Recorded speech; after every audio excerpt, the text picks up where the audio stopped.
Hello, beautiful. Welcome to today's conversation where we're going to talk about the season of loneliness. Let's talk about it.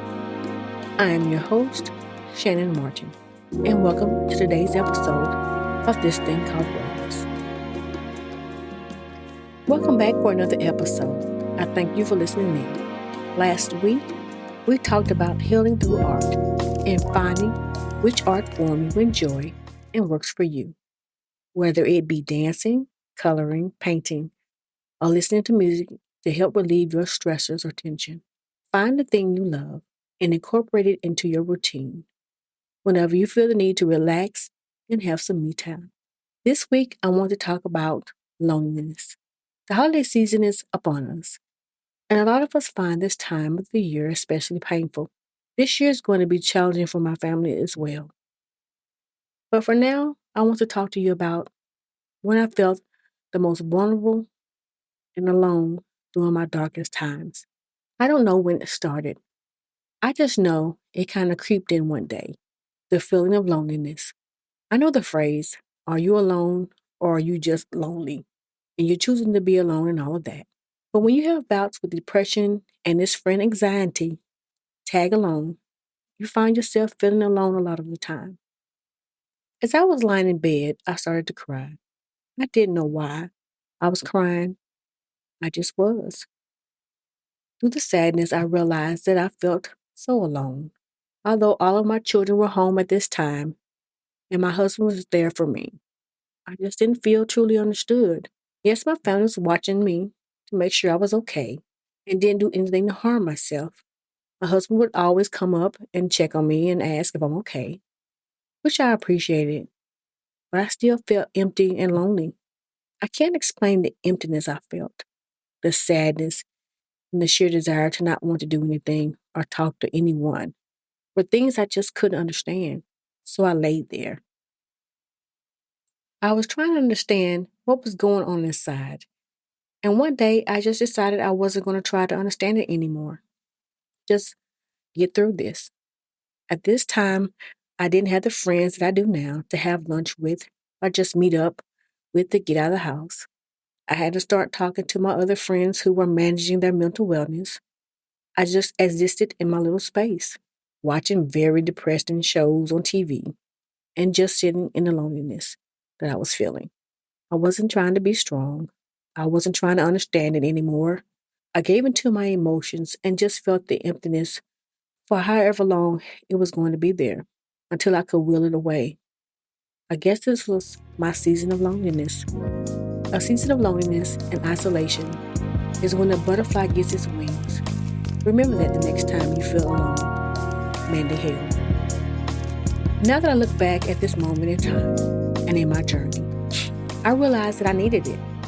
If there was a mean for trusting the process, this would have been it.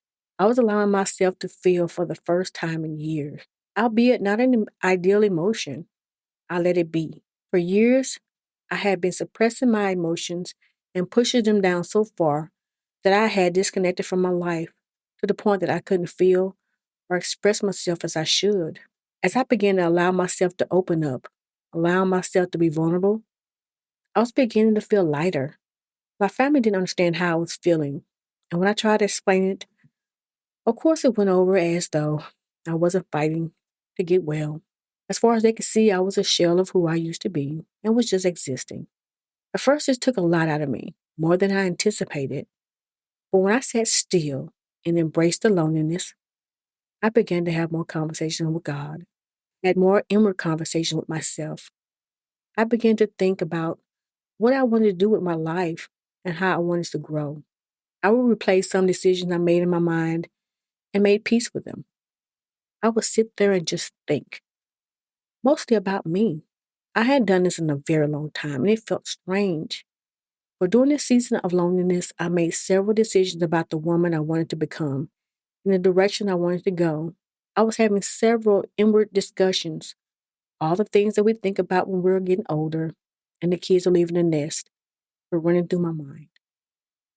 Sometimes I would journal my thoughts when I remembered, or I record voice memos, just talking my way through my thoughts. Looking back, this was time I seriously needed. I hadn't put myself first in years, and the long time was intended for me to grow and understand my value. Loneliness is a sign you are in desperate need of yourself. Truth be called. Sure enough, my season of loneliness passed. Just as it came, it slowly went away. I began to hear the answers to the questions I asked, and I started to listen and abide by what God instructed me to do. I got up and reached out for help. I didn't feel alone in this battle of my mind anymore. I felt a sense of relief and peace knowing that I was doing the work. I used to hear this phrase all the time, doing the work. And I never understood it until that moment. My interpretation of it was to do the inner work. Take your time and be still. Talk to God and trust this process that He is taking you through. Because every day I continue to do the work. I let go, understood, and trusted. I started to trust me and the decisions I made about my mental health. I began to feel and have honest conversations with my husband about how I had been feeling all these years.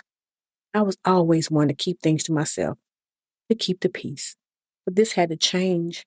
I needed to be more gentle with myself and free myself from all the negative emotions I was piling onto me from my loved ones. I needed to continue to emphasize that I don't know where this path is taking me, but I'm getting stronger in my faith and belief in myself. Mindful moment. During my season of loneliness, I wasn't sure what was happening to me, and I tried to abide by what others were telling me to do. It wasn't until I chose to trust the process and trust that my faith would pull me through. I came out on the other side of my loneliness season. Not many do.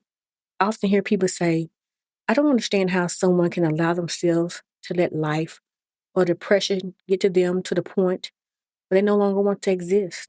I never let that happen to me. Or that someone is just lazy when they are fighting the hardest battle of their life. I get it. I understand how the darkness and emptiness of loneliness can make a person feel, that there isn't a light at the end of any tunnel. You feel as if you are truly alone in this battle and that no one sees, hears, or truly understands your pains. I do.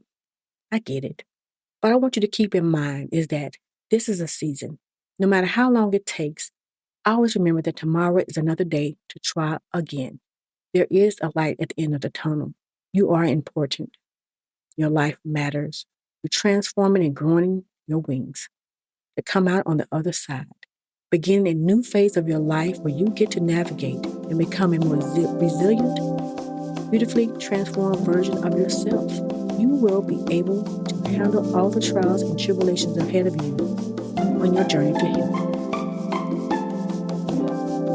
Hope you have enjoyed this week's conversation. I'm your host, Shannon Martin. Join us next Wednesday when we talk about breaking free from loneliness, building connection. If you enjoyed today's episode, please share with someone you think would like to join the conversation.